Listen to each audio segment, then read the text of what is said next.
اما بعد فاعوذ باللہ من الشیطان الرجیم بسم اللہ الرحمن الرحیم وقال ربکم ادعونی استجب لکم قال النبی صلی اللہ علیہ وسلم الدعاء سلاح المؤمن او کما قال علیہ الصلاۃ والسلام. ہٹ جاتے ہیں چور چکے ڈاکو اس گھر کی طرف رخ نہیں کرتے. اسی طرح جس بندے کے پاس دعا کا ہتھیار آ گیا پریشانیاں اس گھر سے بچ کر چلتی ہیں، دکھ تکلیفیں ان سے ہٹ کر رہتے ہیں. اللہ تعالی اس بندے کو اس وجہ سے نوازتے ہیں کہ اس بندے کے پاس دعا کا ہتھیار ہے. یہ ہر وقت اللہ تعالی سے مانگتا رہتا ہے، عافیت مانگتا ہے، صحت مانگتا ہے، خوشحالی مانگتا ہے.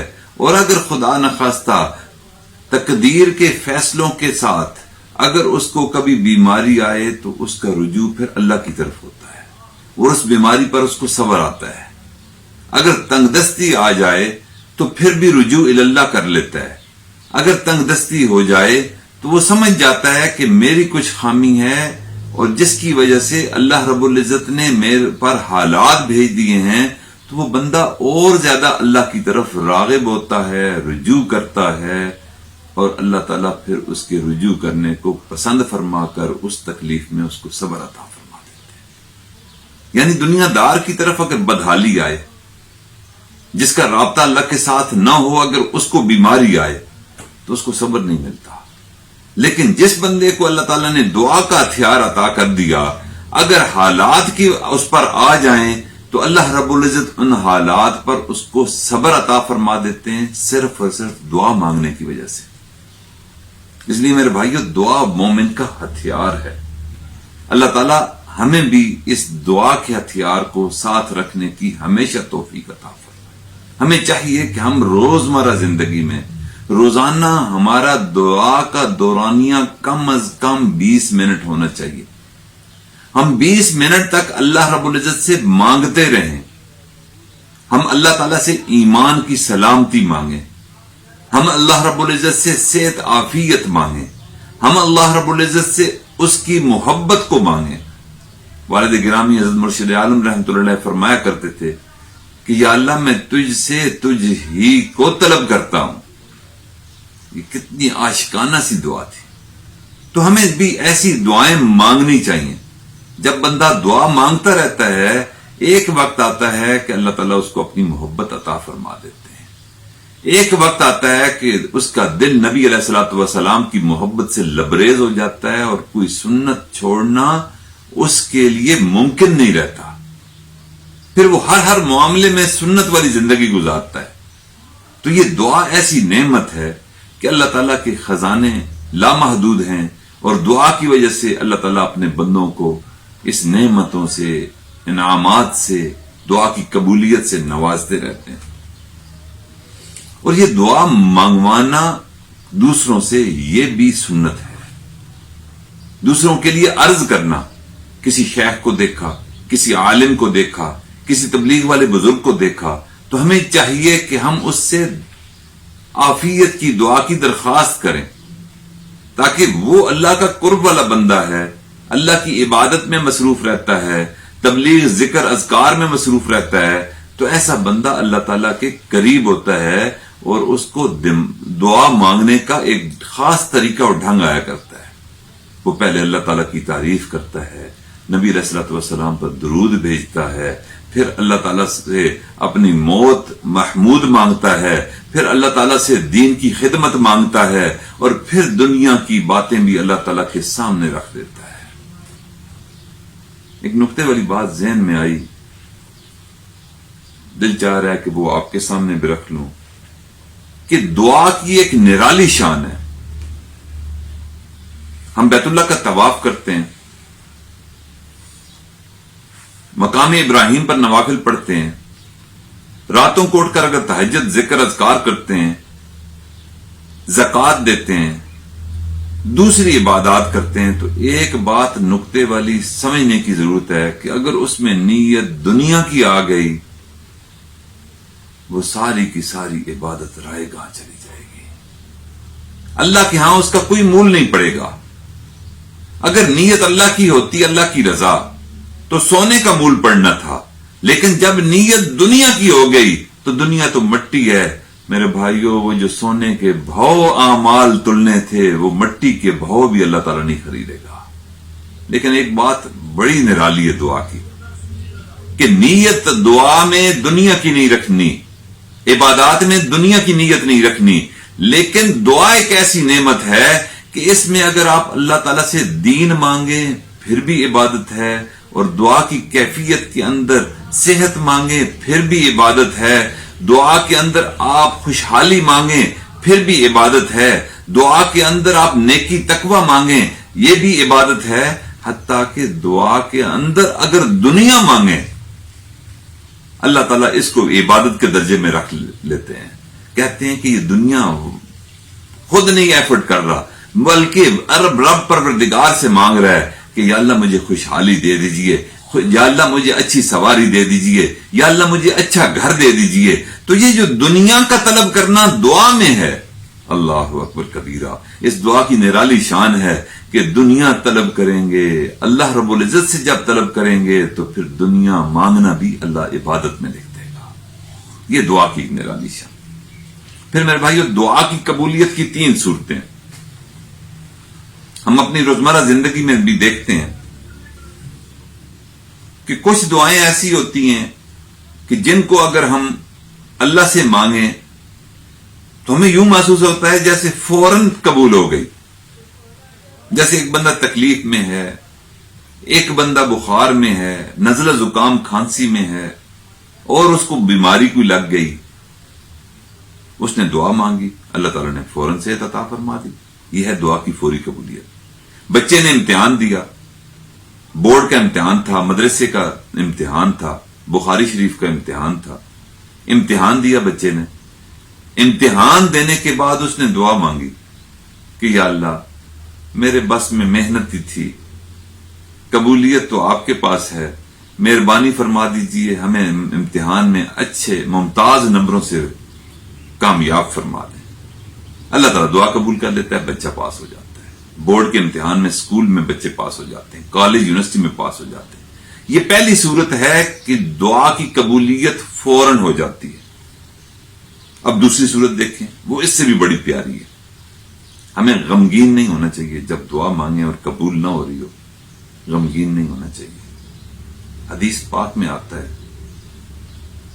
کہ مومن بندہ جب کوئی دعا کرتا ہے اور وہ دعا اس بندے کے حق میں اچھی نہیں ہوتی، اللہ تعالیٰ فوراً قبول نہیں کرنا چاہتے، اس میں کوئی حکمت پوشیدہ ہوتی ہے، اللہ کا فیصلہ بیچ میں آتا ہے، اللہ تعالیٰ فوراً اس کی دعا قبول نہیں کرتے.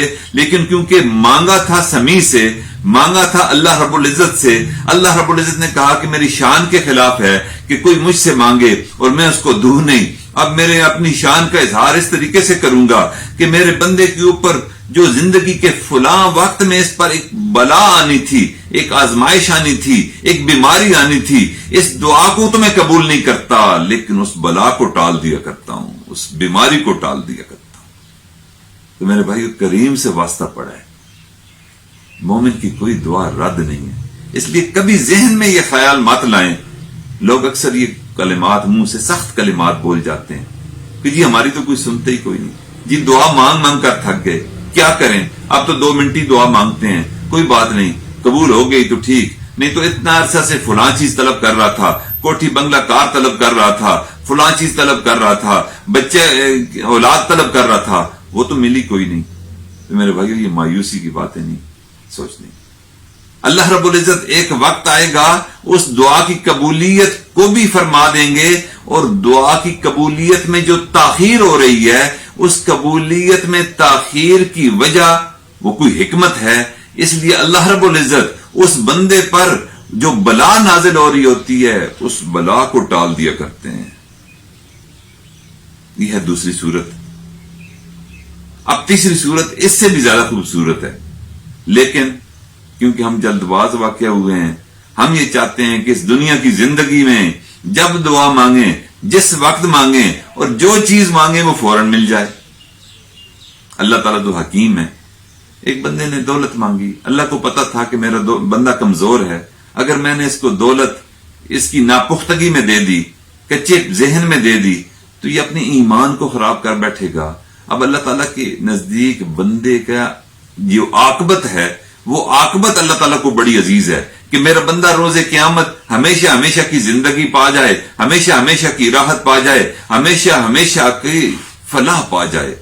فقط فاز فوزا عظیما۔ اللہ رب العزت پھر فرماتے ہیں کہ نہیں میرا بندہ، تجھے میں نے دولت نہیں دینی، تو نے دولت کو غلط راستے میں استعمال کرنا ہے، لوگوں پر ظلم میں استعمال کرنا ہے، بدکاری بدحیائی میں استعمال کرنا ہے، تو دنیا میں بھی ذلیل ہو جائے گا، آخرت میں بھی تیرا حصہ کوئی نہیں ہوگا۔ اس لیے میں تجھے تھوڑا سا آہستہ آہستہ ناپ تول کر کے دولت دوں گا، ناپ تول کر کے خوشحالی دوں گا، تاکہ تیرا ایمان بھی بچا رہے اور تیری دعا بھی قبول ہوتی رہے۔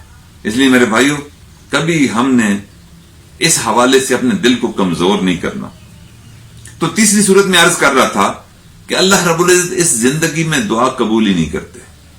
جیسے ایک بندے نے دعا کر دی، لطیفے والی بات ہے کہ یا اللہ مجھے صدر امریکہ بنا دو، اب وہ ممکن ہی نہیں ہے۔ لڑکی دعا مانگے کہ یا اللہ مجھے لڑکا بنا دو، اللہ کی حکمتیں ہیں، اللہ نے اس کی پیدائش بچی کے طور پہ کی ہے۔ لڑکا دعا مانگے کہ مجھے لڑکی بنا دو، نہیں، اللہ کے فیصلے ہیں، اس میں تبدیلی نہیں ہونی۔ جب اس میں تبدیلی نہیں ہونی تو بندہ تو خواہش رکھتا تھا نا، بندہ تو اللہ تعالیٰ سے دعا مانگ رہا تھا کہ مجھے صدر امریکہ بنا دو، صدر پاکستان بنا دو، تو اللہ تعالیٰ کے ہاں تو وہ دعا لکھی جا رہی تھی نا، لیکن اس بندے کا شعور اتنا نہیں تھا، اس وجہ سے دعا کی قبولیت تو کسی صورت ممکن نہیں تھی۔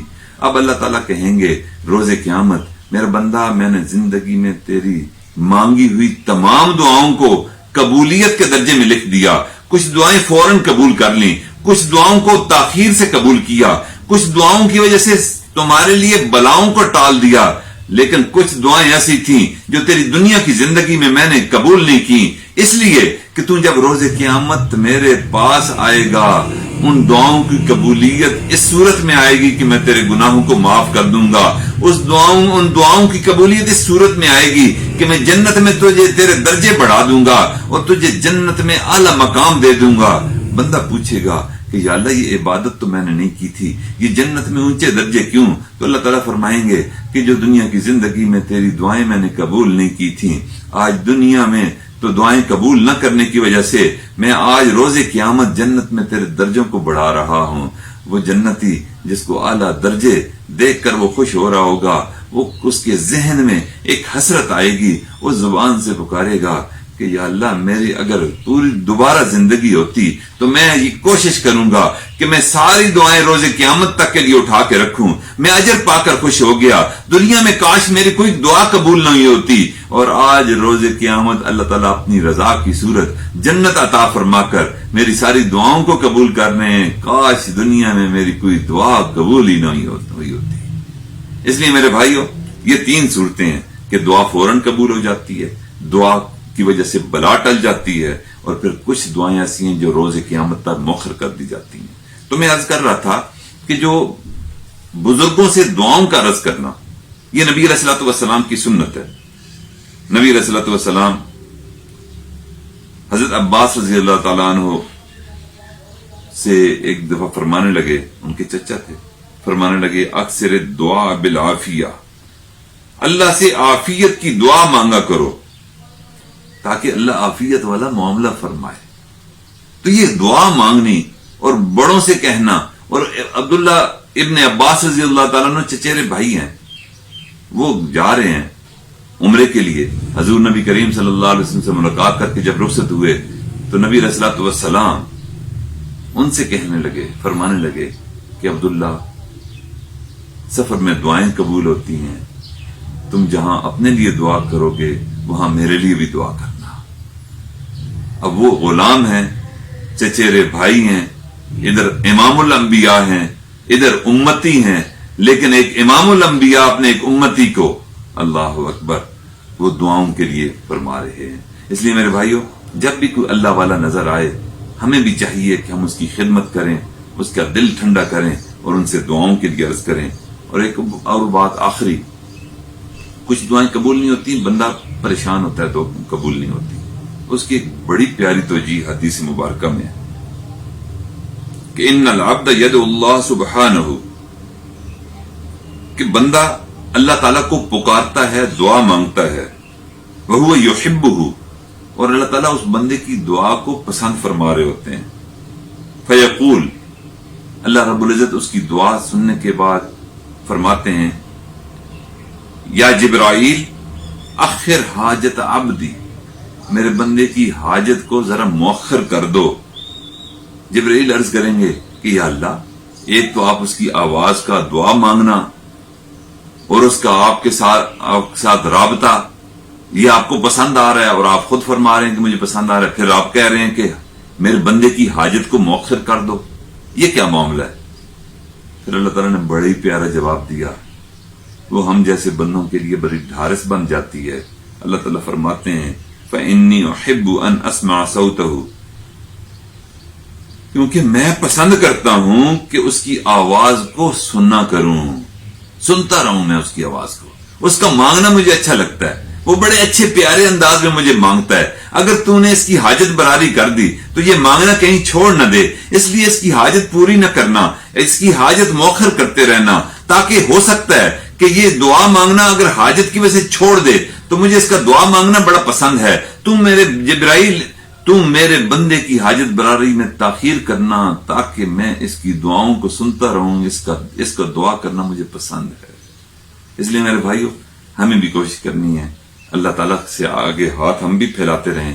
اللہ رب العزت سے دعا ہے کہ اللہ تعالیٰ ہماری مانگی ہوئی دعاؤں کو قبول فرمائے۔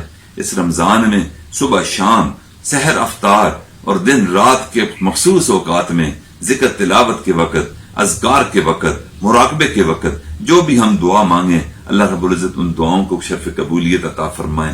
میرے بھائیو، آپ سے میری التجا ہے کہ آپ جب بھی دعا کریں بیت اللہ شریف کے لیے، روض اقدس کے لیے، اور پھر اس وبائی مرض کے لیے بھی ضرور دعا کریں، جہاں آپ اپنے گھر کے لیے طلب کریں۔ اللہ تعالیٰ سے ان دین کی رونقوں کو دوبارہ بحال کرنے کی بھی درخواست کریں۔ اللہ